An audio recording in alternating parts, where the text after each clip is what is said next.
For the Inuit people's traditional values and interaction with the United States government, the Inuit community was led towards a lifestyle of balance through keeping their long established standards close while introducing foreign customs.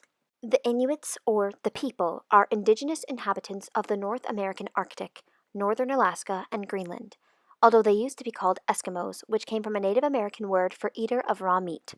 Their influence mainly was sourced through the Denbigh and Dorset cultures. Point Hope, a small Inuit village at the mouth of the Kukpuk River, has been continuously inhabited for around 2,000 years, making it the eldest Inuit settlement that historians know of.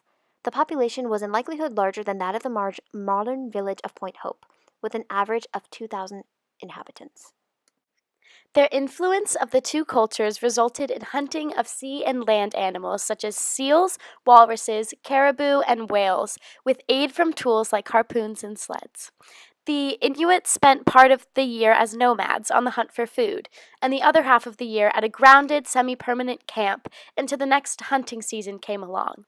The Inuits' year is split into 3 diverse hunting seasons: seal in the spring, caribou in the summer, and whale in the fall. In between these seasons, they hosted trade fairs, in which many Inuit groups attended and exchanged goods. The Inuits settled along the Alaskan coast, where men would aid in hunting whales due to their knowledge of handling the umaaks, the boats used for whale capturing. The Inuit society was loosely based on the idea of a mutual family in which endeavors in hunting and trading allowed for cooperation and reciprocal prosperity. Although there was not a large presence of a formal tribal control, causing conflict between small clans, the long-lasting traditions of the Inuit community kept them tight-knit. Poetry, festivities, family units, and religious values all placed major precedents in the Inuit culture. In one of the native Inuit languages, Inupiaq, the words for poetry and to breathe have the same meaning, and both stem from the same root verb, anursa, which means the soul. Poetry and arts celebration played a vital role in observance of religion and nature. At said poetry readings, poems were often sung and ushered by dancers who moved inspired by the forces of nature. In the traditional Inuit festivities, 2 major feasts were celebrated: one in the winter, potluck, and one in the spring, the Nalukataq, or Spring Whaling Festival.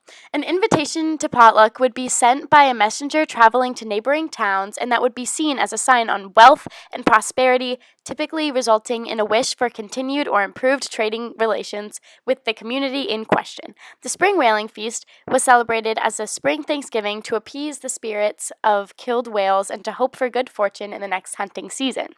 A key component of the Inupiat religion, the main faith practiced by Inuits, was the notion that the forces of nature were essentially malicious and vengeful. The Inupiat believed that the spirits of the weather and of the animals must be appeased to avoid harm and any contact with the animals and their spirits. In forming familial units, nuclear and small extended families elected an older man to be their family head, or umilaik. The umilaik traditionally lead hunting expeditions, and he and his wife would be responsible for the distribution of food, even though traditionally women only tanned skins and made clothing, and still to this day maintain a status in which they generally only complete domestic activities. These extended familial units established a crucial precedence during hunting seasons, wars, and feuds. The presence of the Inuits was unrecorded for thousands of years until their first encounter with the Vikings. Interestingly enough, these groups of European white men that followed the Vikings brought disease and watched extensively on the Inuits' trading habits with the Indians. In 1867, when the United States purchased Alaska, the lives of the Inuits were forever altered. The introduction of technology in whaling shocked the Inuits, but soon became a regularity. One of the biggest changes was the demolition of their complex trading network. However, with the new technology introduced by the Americans, the traders were soon no longer needed.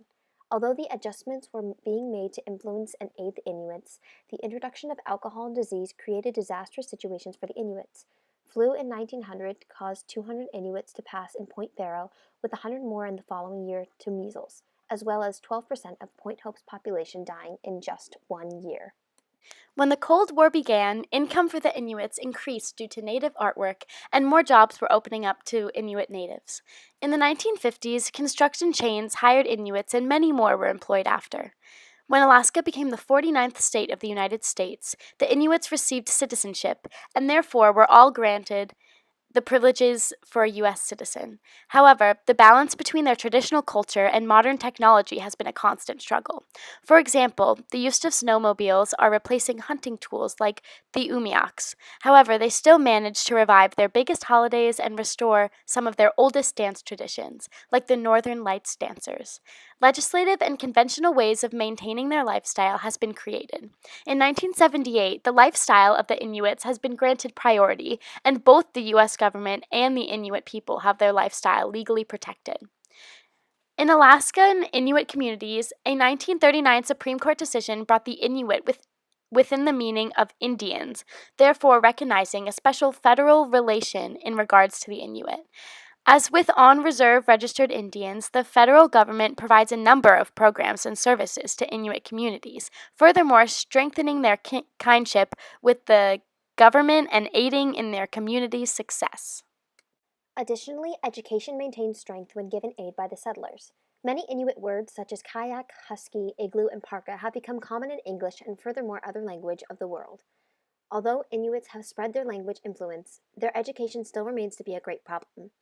Despite the fact that each village now has its own school funded by the state, with extra funds from the federal government, the dropout rate is still extremely high among their youth.